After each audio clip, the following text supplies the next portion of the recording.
Title Egret 2 Mini 嘅遊戲名單已經出爐啦，順便重溫下遊戲預測裏面未能夠入圍嘅遊戲啦，同埋同大家分享靈感來源同埋準則嘅。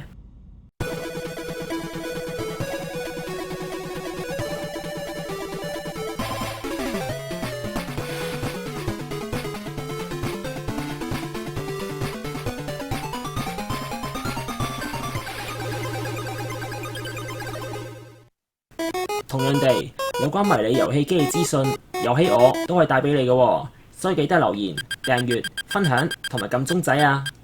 咁啊，我預測遊戲嘅靈感係來自邊一度嘅呢？好簡單嘅，除咗遊戲合集之外，仲有 Title 嘅舊官網同埋 YouTube 嘅。首先，我所預計嘅遊戲呢，絕大部分都係來自 PS2 嘅合輯 Title Memories， 相信大家都已經留意到啦。全套4集。每集收錄25隻 game， 總共100款嘅。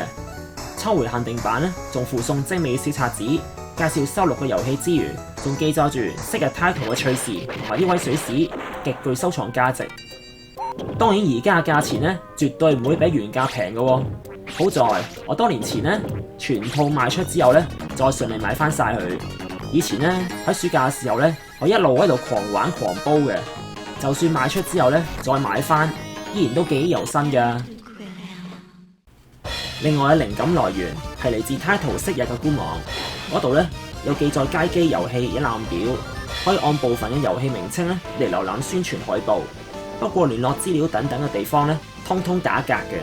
呢啲呢都係幾廿年前嘅事啦。官方呢已經多次改頭換面，呢一頁呢恐怕都揾唔到㗎啦。如果你真係想睇個痛快嘅呢，唯有自行 Google 一番啊！仲有睇慣 YouTube 嘅你，應該知道佢係 Google 大神嘅仔啦。毫無疑問，呢個都係我靈感嚟嘅。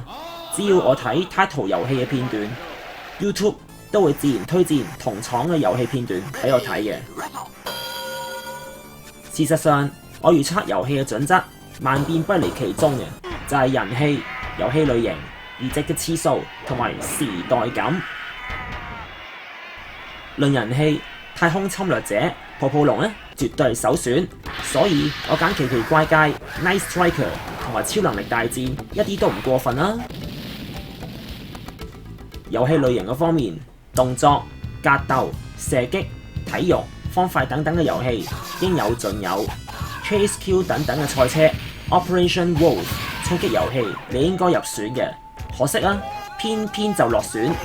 只要類型多元化嘅話咧，自然可以吸引到唔同口味嘅玩家玩佢哋擅長嘅遊戲，大家咧都可以樂在其中，多啲合家歡嘅時間啦。只要遊戲有移植過嘅話咧，多數都會被列入考慮之列，因為移植嘅次數越多，俾人認識嘅機會咧會有所增加嘅。推出過續集嘅話咧，都會提升到能見度，冇咁易俾人遺忘嘅。話晒呢一台街機本身係上一世紀嘅產物，每一個時期所收錄嘅遊戲數量係應該相等嘅，好好見證一下時代嘅變遷。由1978年開始計，收錄太空侵略者係天經地義嘅事，同時間再收錄多一隻有代表性嘅遊戲，咁就啱㗎啦。80年代嘅前後半都分別收錄12隻遊戲，90年代嘅前後半亦都係照版煮碗，一共50款遊戲，唔係咩？畫面簡單嘅 game 都有，演出細緻嘅亦都有，冇話 2D、3D 亦都有。到最後29款有待公佈嘅遊戲裏面，我淨係估中咗14款遊戲，差唔多咧接近咗一半。有部分嘅名作咧收錄在內，係理所當然嘅一件事。不過到頭來嘅結果，居然係咁嘅樣子，令我感到相當之意外嘅。即係發夢都估唔到 ，Title Egret 2 Mini 佔咗一大半嘅遊戲都係70-80年代推出嘅，即係 Title 舊 logo 嘅時代。80年代初嘅 game 咧，各方面嘅表現咧係較為精簡嘅，畫面色數少，音樂咧俾人一種輕快嘅感覺，關卡變化唔大，只不過係越玩越難。不過咧，終於可以令到玩家咧玩到樂而忘返嘅，屋企都唔捨得返。問題係而家係2020年代喎，收錄多啲舊時代嘅遊戲咧，未免太過。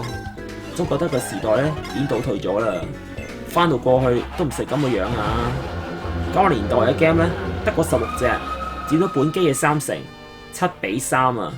我覺得咧，既然本機咧係橫跨20幾年，90年代嘅遊戲咧，係咪應該再多啲咧？5-5都唔錯啊，起碼俾人一種新潮啲嘅印象啦。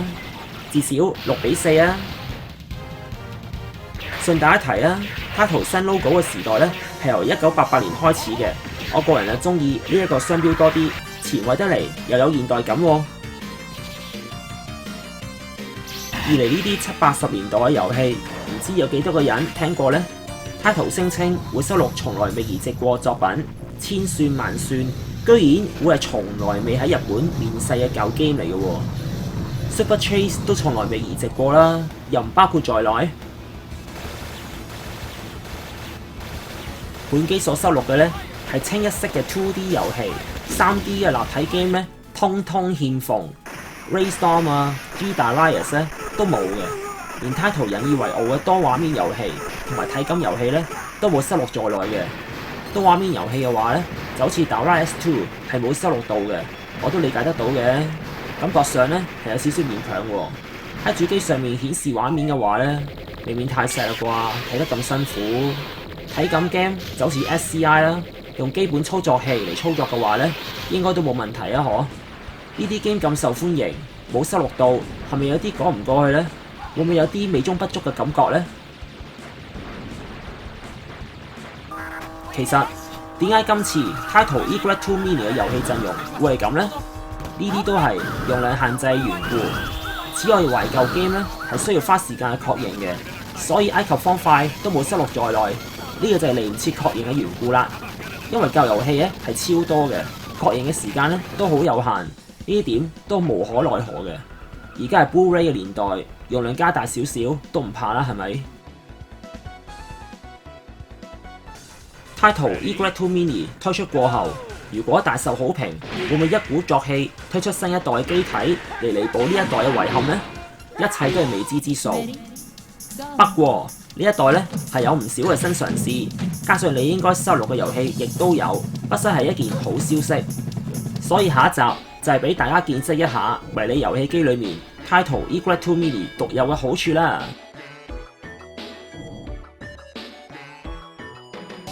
各位觀眾，如果有啲遊戲係冇收錄到，你又想去收錄喺裏面呢，記得留言同大家分享啦。